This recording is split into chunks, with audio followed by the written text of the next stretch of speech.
Hi friends, ಎಲ್ರಿಗೂ ನಮಸ್ತೆ. Welcome back to my YouTube channel. ಇದು ಬಂದು ನನ್ನ ಸಂಡೇ ಲಾಗ್. ಇವತ್ತು ಯೂಶ್ವಲಾಗಿ ಪಾಪು ಇದ್ಮೇಲೆ ರೆಡಿ ಆಗೋದಕ್ಕಾಗಲ್ಲ ಅಂದ್ಬಿಟ್ಟು ಸ್ವಲ್ಪ ಬೇಗನೆ ಎದ್ಬಿಟ್ಟು ರೆಡಿ ಆಗ್ತಾಯಿದ್ದೀನಿ. ಆಮೇಲೆ ಡಾಕ್ಟರು, ನರ್ಸು ಮತ್ತು ಅವರಿವರು ಬರ್ತಾ ಇರ್ತಾರೆ ಅಂತ ಹೇಳಿಬಿಟ್ಟು ಬೇಗ ರೆಡಿ ಆಗ್ತಾಯಿದ್ದೀನಿ. ಇವತ್ತಂತೂ ಸ್ವಲ್ಪ ಖುಷಿಯಾಗಿ ರೆಡಿ ಆಗ್ತಾಯಿದ್ದೆ. ಮೋಸ್ಟ್ಲಿ ಇವತ್ತು ಇಲ್ಲ ನಾಳೆ ಡಿಸ್ಚಾರ್ಜ್ಗೆ ಹೇಳ್ತಾರೆ, ಪಾಪುನ ಡಿಸ್ಚಾರ್ಜ್ ಮಾಡ್ಕೊಂಡು ಹೋಗ್ಬೋದು ಅಂತ ರೆಡಿ ಆಗ್ತಿದ್ದೆ.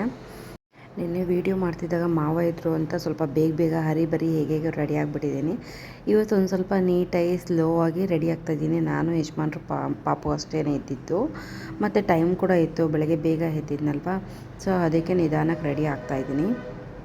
ನಾನೊಂದು ಸ್ವಲ್ಪ ಕೆಲವೊಂದು ಐಟಮ್ಸ್ನ ಎತ್ತಿಟ್ಟಿರ್ತೀನಿ ಒಂದು ಪೌಚಲ್ಲಿ ಹಾಕಿ. ನಾನು ಜಾಸ್ತಿ ಅಮ್ಮ ಮನೆಗೆ ಹೋಗ್ತಾ ಇರ್ತೀನಲ್ಲ, ಅವಾಗೆಲ್ಲ ಎತ್ಕೊಳ್ಳೋಕ್ಕಾಗಲ್ಲ ಅಂದ್ಬಿಟ್ಟು ಎತ್ತಿಟ್ಟಿರ್ತೀನಿ.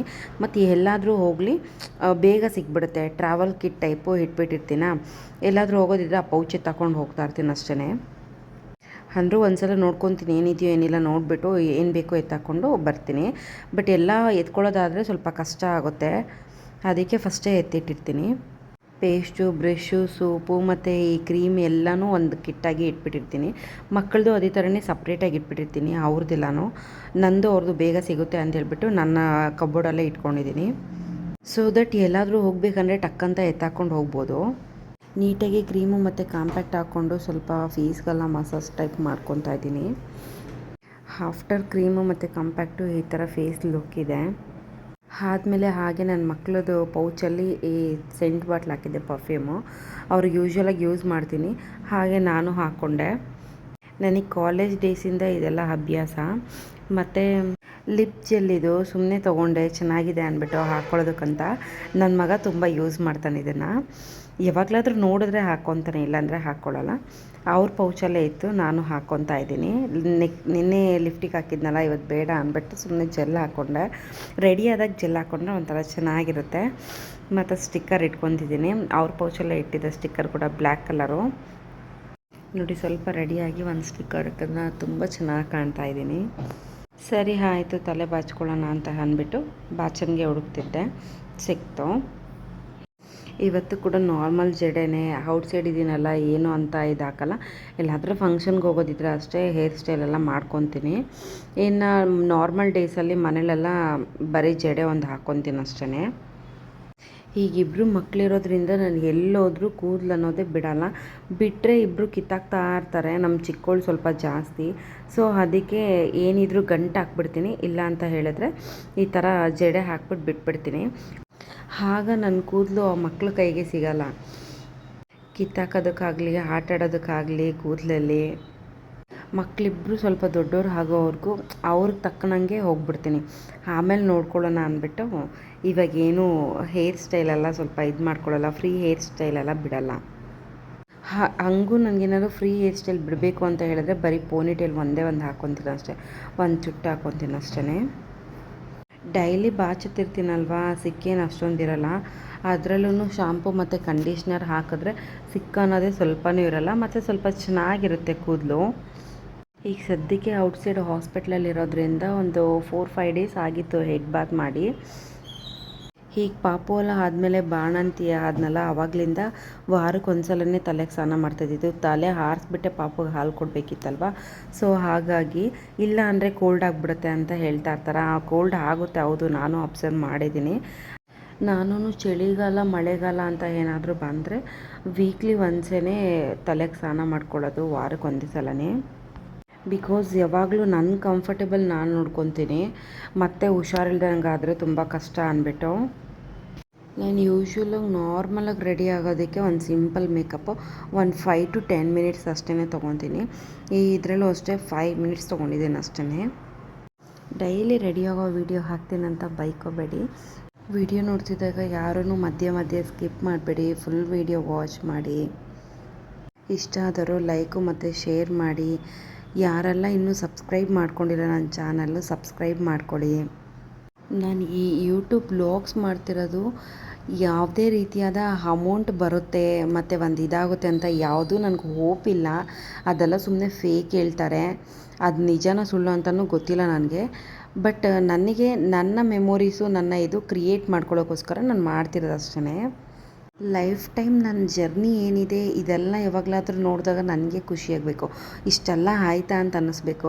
ಸೊ ಹಾಗಾಗಿ ಜಸ್ಟ್ ಒಂದು ವೀಡಿಯೋಸ್ ಮಾಡಿ ಲಾಗ್ ಟೈಪ್ ಹಾಕ್ತಾಯಿದ್ದೀನಿ. ಮತ್ತು ಸ್ವಲ್ಪ ಇಂಪ್ರೂವ್ಮೆಂಟ್ ಆಗಬೇಕು, ಎಲ್ಲನೂ ಕಲ್ತ್ಕೋಬೇಕು, ಒಂದೇ ಇದರಲ್ಲಿದ್ದರೆ ಆಗಲ್ಲ ಅಂತ ಹೇಳ್ಬಿಟ್ಟು ಸ್ವಲ್ಪ ಕಲಿತಿರೋದು ಅಷ್ಟೇ. ಓವರಾಲ್ ನನ್ನ ಸಿಂಪಲ್ ಮೇಕಪ್ ಲುಕ್ ಇಷ್ಟೇ. ನಾನು ಪಾಪು ಇಬ್ಬರು ರೆಡಿಯಾಗಿ ರೀಲ್ಸ್ ಎಲ್ಲ ಮಾಡ್ಕೊಂಡಿದ್ರೆ ನಮ್ಗೆ ಗೊತ್ತೇ ಇರಲಿಲ್ಲ ಮುಂದಕ್ಕೆ ಏನು ಆಗುತ್ತೆ ಅಂತ. ಆಮೇಲೆ ಡಾಕ್ಟರ್ ಬಂದು ಹೇಳಿದ್ರು ನಮಗೆ ಶಾಕ್ ಆಗೋಯ್ತು. ಫುಲ್ಲು ಹತ್ಕೊಂಡೇ ಕೂತಿದ್ವಿ.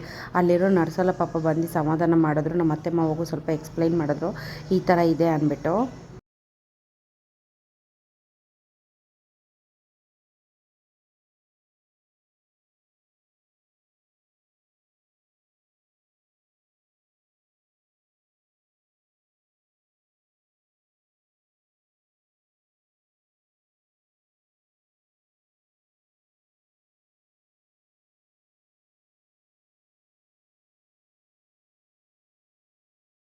ಅವರು ಏನಂದರೆ ನಿನ್ನೆ ಚೆನ್ನಾಗಿದ್ಲು ಪಾಪು, ಇವತ್ತು ಯಾಕೆ ಹಿಂಗಾಯಿತು ಅಂತ ಕ್ವಶನ್ ಮಾಡ್ತಿದ್ರು ಅತ್ತೆ ಮಾವ. ನನಗೂ ಆ ಡೌಟ್ ಬಂತು. ಬಟ್ ಏನಂದರೆ ಪಾಪು ಕಮ್ಮಿನೇ ಆಗಲಿಲ್ಲ, ಹಾಗಾಗಿ ಅವ್ರು ICUಗೆ ಹಾಕಿದ್ರು ಡಾಕ್ಟರು. ಮಗಳು ಭಾನುವಾರ ಅಂತೂ ತುಂಬಾ ಟಯರ್ಡ್ ಆಗಿ ಹೋಗಿದ್ಲು. ನಾಷ್ಟನೂ ತಿಂದಿಲ್ಲ, ಏನೂ ಇಲ್ಲ, ಮಲ್ಕೊಂಡೇ ಇದ್ಲು ಪಾಪು ಅಂತೂ. ಮತ್ತು ತುಂಬ ಸುಸ್ತಾಗ್ತಿದ್ಲು. ಇದು ನಮ್ಮ ಮಾರ್ನಿಂಗ್ ಬ್ರೇಕ್ಫಾಸ್ಟು. ಕಿಚಡಿ ಮತ್ತು ಇಡ್ಲಿ, ಚಟ್ನಿ, ಸಾಂಬಾರು ಕೊಟ್ಟಿದ್ದಾರೆ. ಕ್ಯಾಂಟೀನಿಂದನೇ ಕೊಡೋದು. ಔಟ್ಸೈಡ್ ಫುಡ್ ಅಲೋವ್ ಇಲ್ಲ, ಪಾಪಕ್ಕೆ ಕೊಡೋಲ್ಲ. ಪೇಷಂಟ್ ಯಾರು ಇರ್ತಾರೆ ಅವ್ರಿಗಷ್ಟೇ ಕೊಡ್ತಾರೆ ಫುಡ್ಡು. ಟಿಫನ್ ಆದಮೇಲೆ ನೆಬ್ಲೈಸೇಷನ್ ಹಾಕೋಕ್ಕೆ ಹೇಳಿದ್ರು, ಹಾಕಿದ್ದೀನಿ. ಬೆಡ್ ಮೇಲೆ ಹಾಸಿಗೆ ಮೇಲೆಲ್ಲ ಅಷ್ಟೊಂದು ಮಲಗಲ್ಲ, ತೊಡೆ ಮೇಲೇ ಹಾಕ್ಕೊಂಡು ಇಟ್ಕೊಂಡಿದ್ದೆ. ಯೂಶ್ವಲಾಗಿ ಮಕ್ಳಿಗೆ ಹುಷಾರಿಲ್ಲ ಅಂದರೆ ನಮ್ಮ ತೊಡೆ ಮೇಲೆ ನಮ್ಮ ಹತ್ರನೇ ಇರ್ತಾರೆ ಮಕ್ಕಳು, ಕೆಳಗಂತೂ ಇಳಿಯಲ್ಲ. ಹಾಗೆ ಬೆಳಗ್ಗೆಯಿಂದ ಅವಳನ್ನ ಎತ್ಕೊಂಡು ಕೂತ್ಕೊಂಡಿದ್ದನ್ನ ರೆಡಿ ಆದಾಗಿಂದ ಸಾಕಾಗಿ ಹೋಗಿತ್ತು. ಬ್ರೇಕ್ಫಾಸ್ಟ್ ಆಗೋವರೆಗೂ ಏನೂ ಅಷ್ಟು ಗೊತ್ತಿರಲಿಲ್ಲ. ಆರಾಮಾಗಿದ್ರಿ ನಾವು ಮತ್ತು ಪಾಪು ಅಲ್ಲ. ಫಸ್ಟ್ ರೌಂಡು ಡಾಕ್ಟರ್ ಬಂದರು ಮಾರ್ನಿಂಗು. ಸಿಸ್ಟರ್ ಕೂಡ ಬಂದು ಚೆಕ್ ಮಾಡ್ಕೊಂಡು ಹೋಗ್ತಿದ್ರು. ನಮ್ಮ ಪಾಪುಗೆ ರೆಸ್ಪಿರೇಷನ್ ಬಂದು ಜಾಸ್ತಿ ಇತ್ತು. 1 ಮಿನಿಟ್ಗೆ 30 to 40 ಟೈಮ್ಸ್ ಅಷ್ಟೇ ರೆಸ್ಪಿರೇಷನ್ ಇರಬೇಕು. ಬಟ್ ಅವಳಿಗೆ ಮಾತ್ರ 58 ಟೈಮ್ ಇತ್ತು ಅಂತ ಹೇಳಿ ನೋಡಿದ್ರು ಒಂದು 2-3 ಡೇಸಿಂದ. ಬಟ್ ಅದು ಕಡಿಮೆನೇ ಆಗಿರಲಿಲ್ಲ. ಆಮೇಲೆ ಡಾಕ್ಟರ್ ರೌಂಡ್ಸಿಗೆ ಬಂದವರು ಎಲ್ಲ ನನ್ನ ಹತ್ರ ವಿಚಾರಿಸ್ಕೊಂಡ್ರು ಹೇಗೆ ಏನಿತ್ತ ಅಂತ. ಈ ಥರ ಎಲ್ಲ ಡೀಟೇಲ್ ಹೇಳಿದೆ, 3-4 ಡೇಸಿಂದ ಇದೆ ಅಂತ. ಡಾಕ್ಟರ್ ಬಂದು ಒನ್ಸು ಚೆಕ್ ಮಾಡಿ ಇಲ್ಲಮ್ಮ ಪಾಪುನ PICUಗೆ ಹಾಕಲೇಬೇಕು ಅಂತ ಹೇಳಿದ್ರು. ಪಾಪು ಜೋರಾಗಿ ಫಾಸ್ಟಾಗಿ ಉಸಿರಾಡೋದ್ರಿಂದ ಆಮೇಲೆ ಸುಸ್ತಾಗಿಬಿಡ್ತಾಳೆ, ಈ ಥರನೇ ಇದ್ದಾಳೆ ಅಂತ. ಆವತ್ತು ನೋಡಿದ್ರೆ ತುಂಬ ಆ್ಯಕ್ಟಿವ್ನೆಸ್ಸು, ಏನೂ ತಿಂದಿಲ್ಲ, ಏನೂ ಇಲ್ಲ, ಇದೇ ಥರನೇ ಮಲ್ಗೆ ಇದ್ದಾಳೆ, ಎದ್ದೂ ಇಲ್ಲ.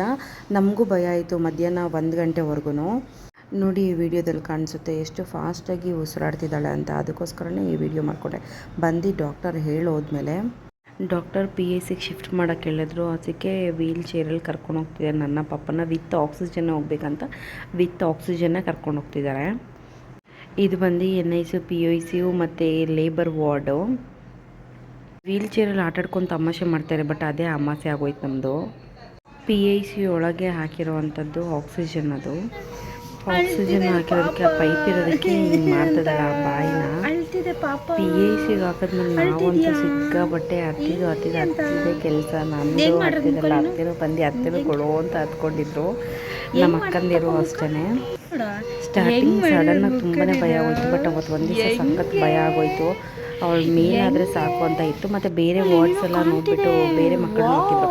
5 ಜನ 5 ಬೆಡ್ ಇರ್ತದೆ. ಅವ್ರನ್ನೆಲ್ಲ ನೋಡಿನೂ ಸಖತ್ತು ಬೇಜಾರಾಗೋಯ್ತು.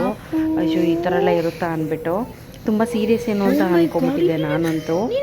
ಬಟ್ ಅಲ್ಲಿರೋದ್ರಲ್ಲಿ ಪರವಾಗಿಲ್ಲ, ನಮ್ಮ ಪಾಪು ಒಂದು ಸ್ವಲ್ಪ ಪರವಾಗಿಲ್ಲ. ಬೇರೆ ಮಕ್ಕಳೆಲ್ಲ ಸ್ವಲ್ಪ ಕ್ರಿಟಿಕಲ್ ಕಂಡೀಷನಲ್ಲೇ ಇದ್ದರು. ನಮ್ಮ ಪಾಪು ಅಂತೂ ಸಿಕ್ಕಾಪಟ್ಟೆನೇ ಹತ್ತಾಕ್ಬಿಟ್ಲು. ಆಕ್ಸಿಜನ್ ಪೈಪು, ನೆಬ್ಲೈಸೇಷನು ಮತ್ತು ಅದೇನೇನೋ ವೈಯರ್ಸ್ ಎಲ್ಲ ಹಾಕ್ಬಿಟ್ಟಿದ್ರ. ಹಾರ್ಟ್ ಬೀಟು, BP ಎಲ್ಲನೂ ಕನೆಕ್ಟ್ ಮಾಡಿಬಿಟ್ಟಿದ್ರು. ಭಯ ಬಿದ್ದೋಗಿದ್ಲು. ಅದೆಲ್ಲ ಕಿತ್ತಾಕಿದ್ರೆ ಸಾಕು ಅಂತ ಇತ್ತು ಪಾಪಗಂತೂ. ನಮ್ಮ ಪಾಪು ಫಸ್ಟೇ ತುಂಬಾ ಟಿ ಅಲ್ವಾ, ಅದನ್ನೆಲ್ಲ ಇದು ಮಾಡ್ಕೊಂಡು ಕ್ಯಾನಲ್ಲ ಒಂದು ಕಡೆ ಸ್ವೆಲ್ಲಿಂಗ್ ಆಗಿಬಿಟ್ಟಿತ್ತು. ಹಾಗಾಗಿ 3ನೇ ಸಲ ಅವಳಿಗೆ ಕ್ಯಾನಲ್ಲ ಹಾಕಿರೋದು. ನೈಟ್ ಮಲ್ಗೋಣ ಅಂತ ಮಲಗಿಸ್ದೆ, ಎಷ್ಟು ಮಾಡಿದ್ರು ಮಲ್ಕೊತಾನೂ ಇಲ್ಲ. ನರ್ಸು ಡಾಕ್ಟ್ರ್ ಬಂದು ಎಬ್ಬರಿಸ್ತಾನೇ ಇದ್ದರು. ಲೇಟ್ ನೈಟ್ ಆಗಿತ್ತು. ಒಂದು 2 ಗಂಟೆ 3 ಗಂಟೆವರೆಗೂ ಎದ್ದಿದ್ದು ನೋಡಿಕೊಂಡೇ ಇದ್ದೆ. ಆಮೇಲೆ ಅತ್ತೆನ ಕಳಿಸ್ದೆ. ಮತ್ತು ನೈಟ್ ಒಂದು 2 ಗಂಟೆಯಿಂದ ಮತ್ತೆ ಬೆಳಗ್ಗೆ ನಾನು ಎದ್ದು ಫ್ರೆಶ್ ಅಪ್ ಆಗಿ ಊಟ ನಾಷ್ಟ ಎಲ್ಲ ತಿಂದ್ಕೊಂಡು ಕಾಫಿ ಕುಡ್ಕೊಂಡು ಒಂದೇ ಸಲ ವಾರ್ಡ್ಗೆ ಹೋದೆ. ಅಲ್ಲಿವರೆಗೂ ನೋಡಿಕೊಂಡೇ ಇದ್ದರು ICU ವಾರ್ಡ್ಗೆ. ನಮ್ಮ ಒಂದು ವರ್ಸ್ಟ್ ಡೇ ಅಂತ ಹೇಳಿದ್ರೆ ಇದೇ ಆಗಿತ್ತು. ನೆಕ್ಸ್ಟ್ ವ್ಲಾಗಲ್ಲಿ ಕಂಟಿನ್ಯೂ ವೀಡಿಯೋ ಹಾಕ್ತೀನಿ ಇದ್ರದ್ದು. Thank you.